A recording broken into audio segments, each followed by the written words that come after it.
Live from the heart of America, I'm Steve Gruber, your soldier of truth, the tip of the spear, ready to fight for you from the foxhole of freedom, asking the questions you wish you could and nobody else will, giving you better analysis and defending this great nation. This is the Steve Gruber Show. Good to have you here.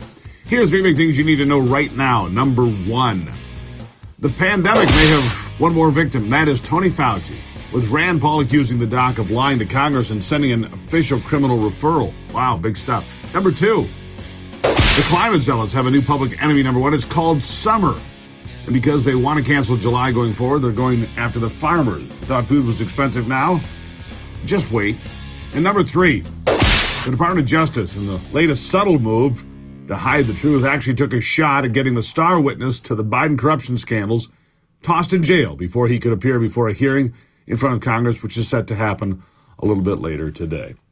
Devon Archer is the longtime friend and business partner of Hunter Biden, and he is expected to tell members of Congress that Joe Biden, as vice president, maybe as president, was not only present, but an active participant in many of the shady dealings pulled off by Hunter and his friends. Think about that. Involved several times.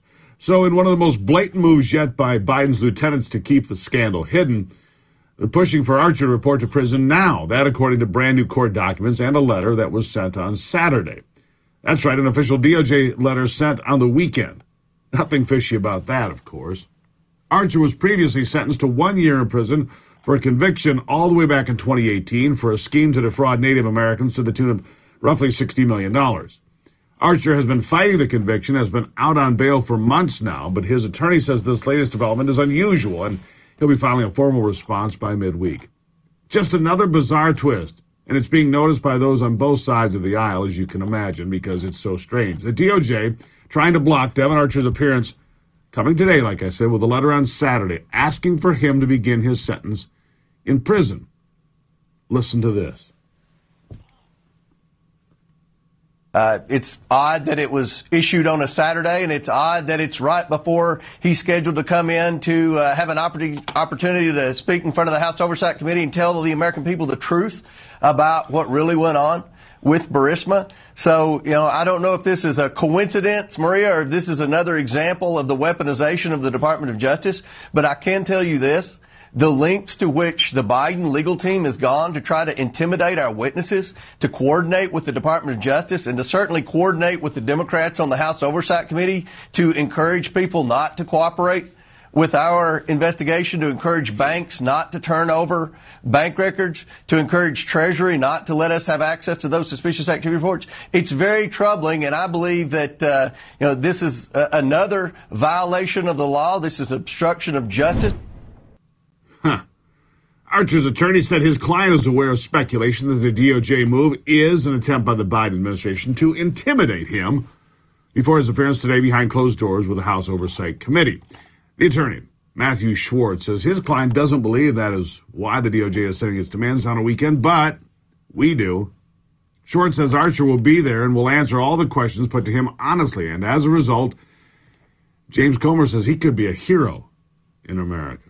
But the blowback on Hunter, Dad, and the entire Klan could be damaging. It could be a disaster for the entire Democrat Party in a way we've not seen in years.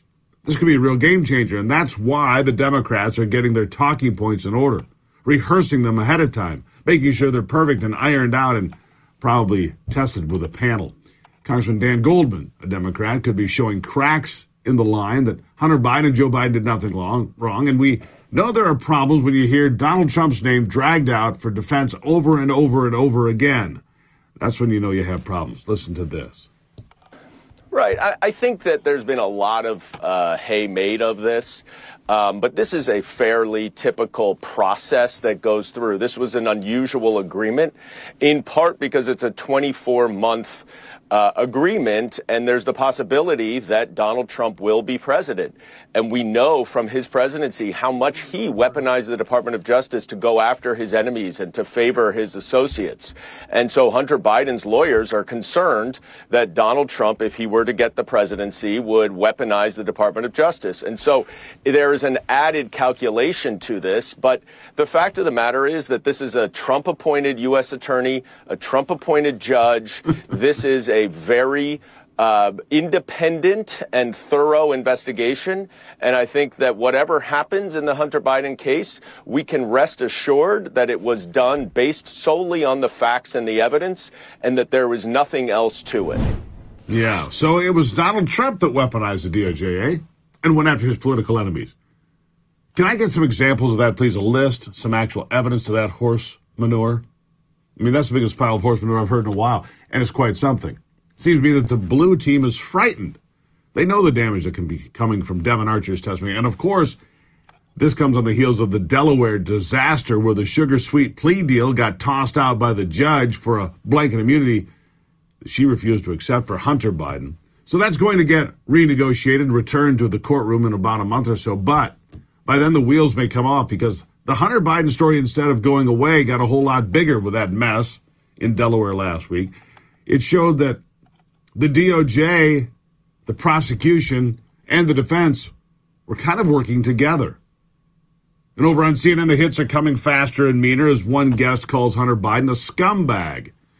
You can't blame Republicans for that, he says. He's not wrong, is he? Listen. But, Scott Jennings, the president has made being a family man a central part of his political identity.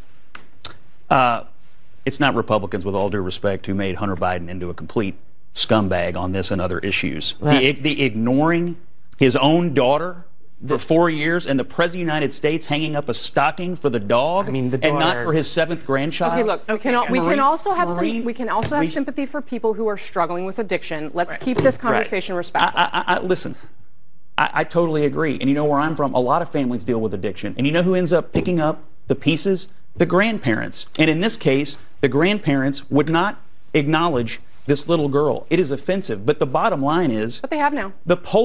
Oh, what a hero. The polling must have been brutal. The polling must have been brutal. The polling must have been brutal. I mean, look at that CNN anchor. Going into the tank, not once, not twice, 2 or 3 times there. Oh, but what about addiction? We have to have sympathy for people. Oh, come on. Grow up. The guy's a scumbag. He's into human trafficking. He's a crackhead. He's making wheeling and dealing and bamboozling people out of millions of dollars, playing on the family name. He is a scumbag by definition, and I don't need your excuses. All right, so just stop it. And then, oh, look, but they've acknowledged the child now. Ooh, the kid's 4.5. Woo. How stand up of them to get there and do that? I mean, really? That's what you're going with? Good grief. Anyhow, I'm looking forward to today's testimony, even though I won't be able to see it in real time, neither will you. We will hear about it. We will hear about it.